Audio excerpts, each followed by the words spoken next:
నమస్తే, welcome to I dream. నేను మీ శ్వేత.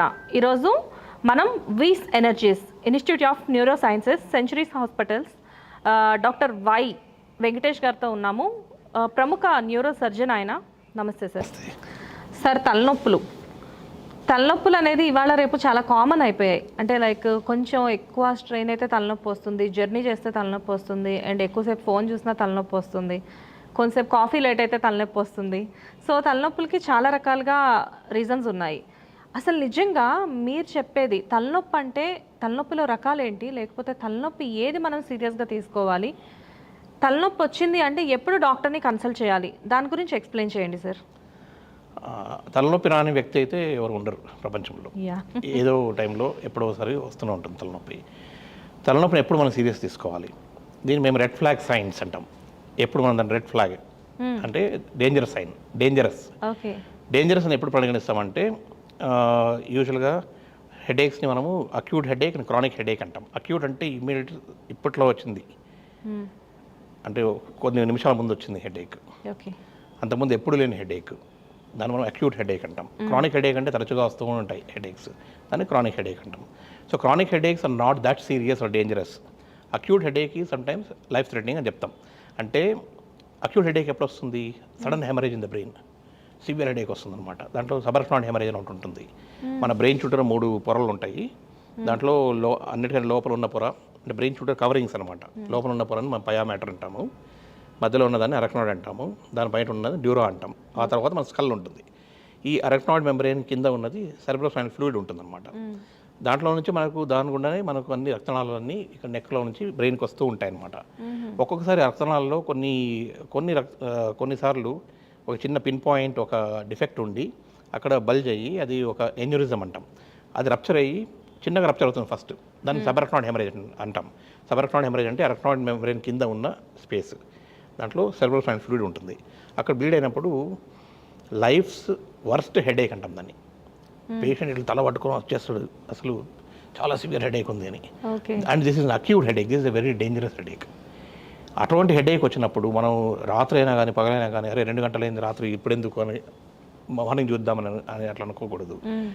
Severe headache without any reason వచ్చింది అంటే ఇమ్మీడియట్గా దాంట్లో ఇంకోటి ఏంటంటే వామిటింగ్స్ రావడము, నెక్ పెయిన్ రావడము, ఒక్కోసారి లైట్ వెలుగు చూడలేకపోవడము, ఫోటోఫోబియా అంటాం. ఇవన్నీ కూడా అసోసియేటెడ్ సిమ్టమ్స్ ఉంటాయి. సో ఇటువంటిది this is one of those headaches which is life threatening అనమాట. అంటే మళ్ళా ఇప్పుడు చిన్నగా రప్చర్ అయినది మళ్ళీ సెకండ్ టైం చాలా పెద్దగా ఒక ఉప్పెనలాగా రప్చర్ అయ్యి చాలా ఎక్కువ బ్లడ్ బ్రెయిన్లోకి వెళ్ళిపోయి డెత్ అయ్యే ప్రమాదం కూడా ఉంటుంది. దీన్ని మనం సబర్ఫ్నాయిడ్ హెమరేజ్ అంటాం. This is one headache where you have to reach doctor or facility. అంటే ఒక డాక్టర్ దగ్గరికి కానీ ఒక హాస్పిటల్ కానీ ఎంత తొందరగా అయితే తొందరగా వెళ్ళాలి. This is acute severe life's worst headache అంటాం. This is one. ఇంకోటి not only acute headaches, chronic హెడేక్స్లో కూడా ఎనీథింగ్ మోర్ దెన్ 2 years అని చెప్పాను ఇంతకుముందు. బ్రెయిన్ ట్యూమర్స్లో 2 years కంటే ఎక్కువ సమయం నుంచి ఉన్న హెడేక్, దాన్ని మనం డెఫినెట్గా వీ హ్యావ్ టు ట్యాకిల్. ఎందుకు వస్తుంది ఈ హెడేక్ అనేది మనము క్షుణ్ణంగా పరిశీలించాలి, అధ్యయనం చేయాలి. అంటే మనం ఒక స్కాన్ తీసి చూడడము, సిటీ స్కాన్ కానీ ఎంఆర్ఐ స్కాన్ కానీ, అది మన డాక్టర్ ఎవరి దగ్గర వెళ్తారో వాళ్ళు చూస్తారనమాట. మూడోది వచ్చేసి early morning headache. Especially young పీపుల్లో. And early morning occipital headache అంటాం. అంటే ఆక్సిపిటల్ అంటే వెనక భాగంలో వాళ్ళు పొద్దున్న నిద్ర లేవగానే ఇక్కడ సివియర్ హెడేక్ ఉంటుందన్నమాట. This is because of hypertension. యంగ్స్టర్స్లో 30-40 years మధ్యలో ఉన్న వాళ్ళు, 25-30 years మధ్యలో ఉన్న వాళ్ళు, క్రానిక్ స్మోకర్స్, ఇట్లాంటి వాళ్ళకు అర్లీ మార్నింగ్ ఆక్సిపిటల్ హెడేక్ వస్తుందన్నమాట. అంటే ఆక్సిపిట్ అంటాం ఈ ఏరియాని. ఆ హెడేక్ వచ్చింది అంటే మోస్ట్ లైక్లీ ఇది హైపర్ టెన్షన్ ఉంటుంది. అన్డిటెక్టెడ్ హైపర్ టెన్షన్ ఉంటుంది, వాళ్ళకి తెలియదు. వాళ్ళు డాక్టర్ దగ్గరికి వెళ్ళి బీపీ చెక్ చేసుకుంటే 180/100 ఇట్లా ఉంటుంది. So this another headache which you have to be very careful. Any headache which is coming along with some loss of consciousness, temporary or permanent consciousness loss, అంటే ఒక 4-5 నిమిషాలు అన్కాన్షియస్ అయిపోయి మళ్ళీ లేవడం, ఇట్లాంటిది ఆ హెడేక్ కూడా. Age, anybody who is above the age of 50 associated with hyper tension are diabetes, ఇట్లాంటి వాళ్ళకు సివియర్ హెడేక్ వచ్చింది అంటే దట్ మీన్స్ ఏదో హెమరేజో, బ్రెయిన్ హెమరేజో అయింది అని అర్థం. ఓకే. ఇవన్నీ this are all red flag signs of headaches అంటాం. కొన్నిసార్లు ఏమవుతుందంటే కొన్ని హెడేక్స్ ఉంటాయి, they are not that dangerous, but they mimic these headaches అనమాట. అంటే మీరు అనేది రెగ్యులర్గా వస్తూ ఉంటాయి బట్ అవి డేంజరస్ కాదు అని అవును, చెప్పేసి. క్రానిక్ హెడేక్స్ని మనం అంత సీరియస్ అని చెప్పలేమన్నమాట. మైగ్రేన్ ఉంటుంది, మైగ్రేన్ ఏంటంటే పాపం ఆ వ్యక్తి బాగా సఫర్ అవుతున్నాడు కానీ అది it does not lead to life risk అనమాట, డేంజరస్ కాదు. డేంజరస్ కాదు.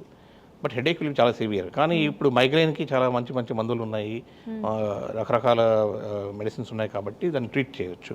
ఓకే. కొన్ని ఇప్పుడు నేను చెప్పిన కొన్ని హెడేక్స్ ఏవైతే ఉన్నాయో అవి చాలా డేంజరస్ అనమాట. ఒకసారి it can cause even death.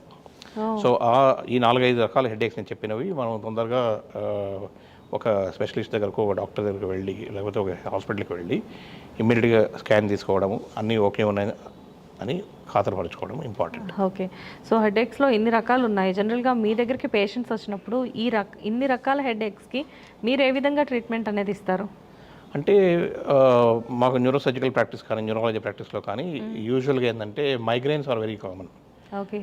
తర్వాత కొన్ని సైనసైటిస్ నుంచి వచ్చే ప్రాబ్లమ్స్ ఉంటాయి. సైనస్ ఇన్ఫెక్షన్ అంటాం. మనకు పారానేజల్ సైనస్ అని మన ముక్కు చుట్టూరా కొన్ని ఎయిర్ ఫీల్డ్ క్యావిటీస్ ఉంటాయి స్కల్ లోపల. అక్కడ అవి దానికి ముక్కుకి మధ్యలో కనెక్షన్స్ ఉంటాయి, డక్ట్స్ ఉంటాయి అనమాట. ఒక్కోసారి ఆ డక్ట్ క్లోజ్ అయిపోతే సైనస్ అనే ఒక ఎయిర్ క్యావిటీ డ్రైన్ చేయక అక్కడే సెక్రీషన్స్ అన్ని, మ్యూకస్ అన్ని అక్కడ ఉండిపోయి ఇన్ఫెక్షన్ అయ్యి సైనసైటిస్ అవుతుంది అనమాట. ఇది చాలా సివియర్ హెడేక్తో వస్తారు. సో అది మేము క్లినికల్ ఎగ్జామినేషన్లో ఇక్కడ ముట్టుకుంటే చాలా నొప్పిగా ఉంటుంది ఇవి. సో అట్లాంటి హెడేక్స్కి చాలాసార్లు మనం రొటీన్ యాంటీబయాటిక్స్ ఇట్లాంటివి ఇచ్చి హెడేక్ మెడిసిన్స్ ఇచ్చేసి తగ్గకపోతే ఈఎన్టీ సర్జన్స్ ఏం చేస్తారంటే వెళ్ళి ఎండోస్కోప్ ద్వారా ఈ సైనసెస్ అంతా క్లీన్ చేసేస్తారు. క్లీన్ చేసిన తర్వాత ఇంక మళ్ళీ హెడేక్ రాదు. సో కానీ ఇది చాలా ఇంపార్టెంట్. సైనసైటిస్ని మనం ఎందుకు ట్రీట్ చేయాలి, అగ్రెసివ్గా ట్రీట్ చేయాలి, ఎందుకంటే బ్రెయిన్కి చాలా దగ్గరగా ఉంటుందన్నమాట. సో ఇన్ఫెక్షన్ ఒకసారి సైనస్లో నుంచి బ్రెయిన్లోకి పాకొచ్చు. Brain infections are very serious అనమాట. ఇంకొకటి ముఖ్యమైన కారణం ఏంటంటే హెడేక్స్ రావడానికి బ్రెయిన్ ఇన్ఫెక్షన్స్ కూడా కారణం. కొందరికి చెవిలో నుంచి చీము కారడం ఇట్లా ఉంటుంది చాలా రోజుల నుంచి. CSOM అంటాం, అది that is chronic suppurative otitis media అని. మన చెవిలో నుంచి ఒక్కోసారి చీము లాంటిది కారుతూ ఉంటుంది అనమాట ఇయర్ డ్రమ్ వెనక భాగం నుంచి. సో ఒక్కోసారి ఆ ఇన్ఫెక్షన్ బ్రెయిన్లోకి పాకొచ్చు అనమాట. సో అప్పుడు 2 రకాల యాప్సెసెస్ అవుతాయి అనమాట. యాప్సెస్ అంటే పస్ కలెక్షన్ బ్రెయిన్లో. సో అటువంటివి కూడా ఒకసారి చాలా రోజుల నుంచి ఇట్లా ఇన్ఫెక్షన్ ఉన్న వాళ్ళు సడన్గా హెడేక్తోనో లేకపోతే ఫిట్స్తోనో వస్తే ఇట్ ఈస్ వెరీ సీరియస్ అనమాట. మనం ఒకసారి వెళ్ళి ఆపరేషన్ చేసి ఆ పస్ తీసేయాల్సి వస్తుంది. అవన్నీ ఉంటాయి. Thank you sir.